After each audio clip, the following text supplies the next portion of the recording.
Welcome back. If you are watching this video, it's because you want to tell your story on a video. You want to take whatever it is that you're offering to your buyer and communicate that value you bring to the marketplace. And that's absolutely great. I want to help you discern who's going to be able to help you with your video production versus who's not going to be able to help you. The last thing you want is somebody that's going to be late on deadlines, somebody that's going to make excuses. Oh, the traffic was bad. Oh, the economy's bad. Oh, the president. You don't want any kind of trouble as you take your brand further into the marketplace by way of video. I want to help you discern the good guys from the bad guys. Whether that's my team or someone else's, I want you to be successful. The very first thing you should consider when looking at a video production company is the type. And if they don't ask what type of video you're aiming for, then you've got some amateurs that probably belong on Craigslist. Now, what do I mean by type? Are you trying to do something celebratory? Are you trying to do something informational? Or are you trying to create an emotive connection? Think about the videos that Sainsbury rolls out on Christmas, around Christmas time. Think about the videos that Amazon will do as well that are narrative, they're story driven, and they try to pull at your heartstrings. That kind of branded video, that's an emotive video. Most businesses want to do something informational, and that's okay if you want to start there, absolutely. That's a fine place to get your message of what you bring to the marketplace out there. If the video production company you're looking at doesn't actually let you have a chance to explain what type of video you're looking at, well, move along. They're not the droids you're looking for. The second thing you want to consider is the format. Is this going to be a live video or an animated video or a hybrid? If the video production company, and I'm just gonna shorten that and say producer. So if the producer doesn't ask you what kind of format this video should be, you've got some rank and file amateurs. Number 3, your producer should be asking you how long this video should be. You probably already have in mind what you would like this video to sit at. 2 minutes long, 15 seconds, longer, say a 5-minute behind the scenes video. If they don't ask you this, well, these guys are new. You don't want to use their services, so just, throw them the scuttle. Number 4, what is your call to action? Is it call this number? Or is it visit the website for more information? You already know what objective you're trying to achieve with your video. And if the producer doesn't solicit this information, they're not concerned about what it is you're ultimately trying to do. Keep this in mind. 75% or more of businesses that invest in video say they do see an ROI. So, if you have a producer that truly cares about what you are doing with your end product, they want to know what your call to action is. You already know what it is. They shouldn't have to fish it out of you much later in the conversation. It should be right away. The 5th component you want to make sure that your video producer is addressing is your audience. Where will the video live? Is it going to be on your website? Is it going to be on YouTube? Are you going to use Facebook targeted ads for your buyers? They want to know what your audience is. Is this video playing live? Is it an internal video just for the business? They should be fishing this information out of you very early on because audience matters. It's a different experience to sit in a conference room with a little projector and to listen to a video through its speakers as it projects that HD image onto the screen with 12 other board members, then to watch a video on YouTube from the comfort of your phone, which is also different than sitting in an auditorium with 3,000 other people where you have reverb and a live sound engineer making sure that everything sounds perfect for the audience. Where is your audience? What platform? Number 6 on the list, how quickly do you need the finished product?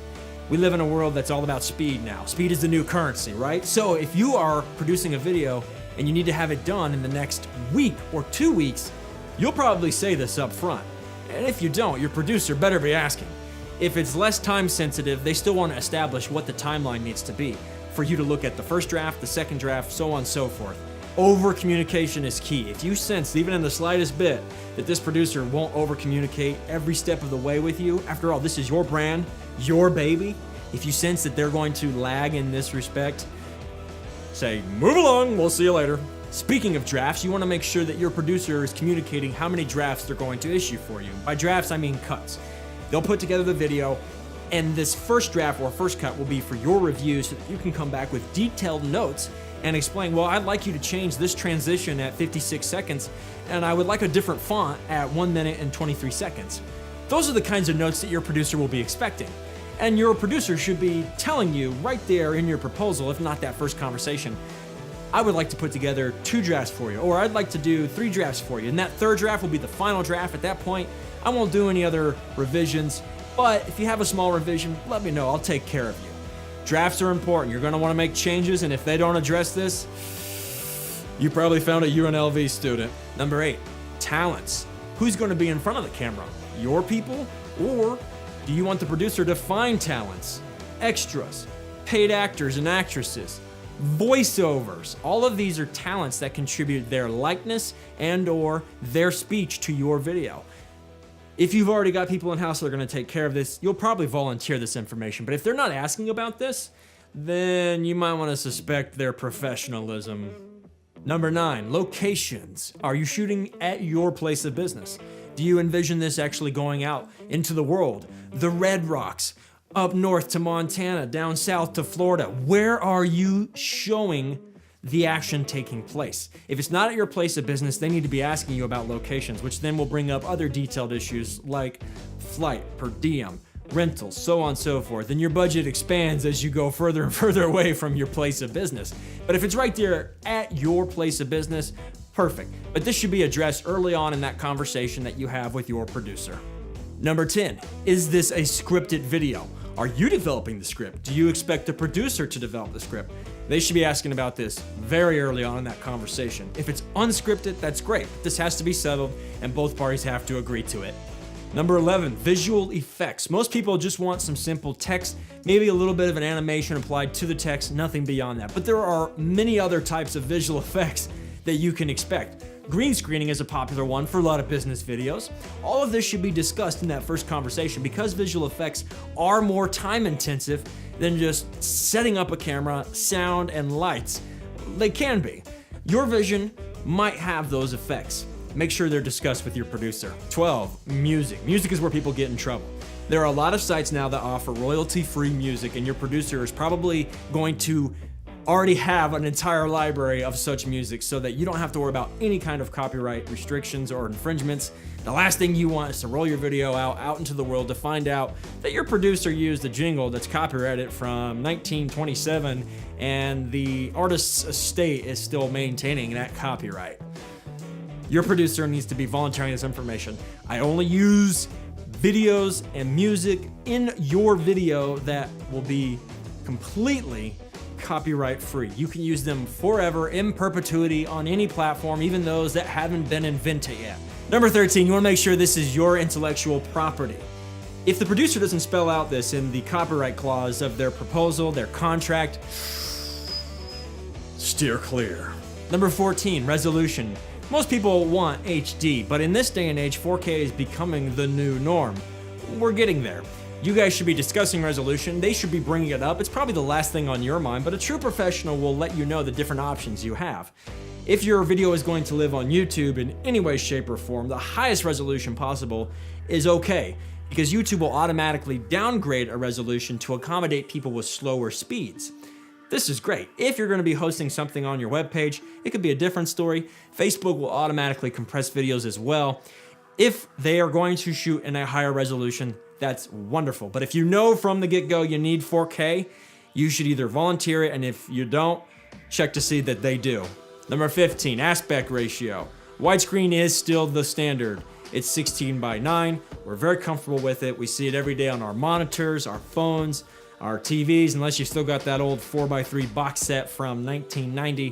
Which, speaking of, if you have a creative project in mind that would benefit from an older or vintage look, then 4x3 might be appropriate. Either volunteer this, or if they're really savvy, they'll at least ask, hey, do you have any specifications? Do you have any requirements? Are you looking for anything different than the ordinary widescreen format? Number 16, physical deliverables. Are you expecting for your video to be delivered on a thumb drive, a Blu-ray, or a DVD? Thanks to Redbox, in 2017, these are still relevant items, and going into 2018, they're still going to be relevant items, although there will be a day when physical media will no longer be relevant. Until then, if you're expecting it, you should volunteer that, and if you don't, they should be asking, because after all, you may want to have a physical backup. Number 17, storage. Are they going to be backing this up on solid state drives? Are they going to be backing up your footage in 2 separate locations in case, heaven forbid, the first one burns down? Are they going to be backing up your files in the cloud so that you can access them anytime, anywhere? I offer this service to my clients. It's nice to be able to know that I can go to the cloud and download my footage anytime I want onto any device, and this should be a complimentary service that they offer you. Number 18, price. In the very first conversation, your production company should be able to give you an exact quote, down to the penny. I always tell my clients, at the very top of the conversation, my services start at $2,000. What kind of problem are you trying to solve? And then from there, we're able to fine-tune that exact price because every video is different. One guy might need underwater footage, another guy might just need a talking head video. It's always different, and because there are so many variables, you can't get an exact price right at the start of the conversation, but by the end of the conversation, there better be a mutually agreed upon price. Which leads to number 19, payments. If you guys are considering video production, you're obviously thinking about financing it. Let's think about this, right? In the business world, everything is about cash flow. You're probably not going to spring for the whole video up front. If your video production company doesn't have a couple of different options for you to finance your service, you might not want to hire those guys. In this day and age, there are so many options. Obviously, there's credit, there's PayPal credit, and then there are other options that you can work out with them. But it should be brought up, how do you want to finance your service? Are you going to be financing your service? How would you like to handle payment? These are the kinds of questions that make sure that you're working with a true professional. And last but not least, number 20, if you do have anything else that hasn't already fit into this list, your producer should be asking for this. I mentioned earlier about underwater footage. Another classic example in this day and age especially that's relevant would be drone videography. If you live in a place that is outside of a no-fly zone, if your place of work is outside of a no-fly zone, it could be a nice shot to have, especially if you're doing any kind of real estate shots. Or there may be something else completely out of the wheelhouse, like stop motion animation that you may want, and your producer should be asking for this before you guys wrap up that first conversation. This has been an honor and a privilege to tell you guys these different items on the 21, now condensed to 20 item checklist of what you should be looking for as you engage a video production company to share your story with your buyers. Before you say yes, before you sign the dotted line, make sure they're going to take care of you. You'll be able to know in that first chat if they can.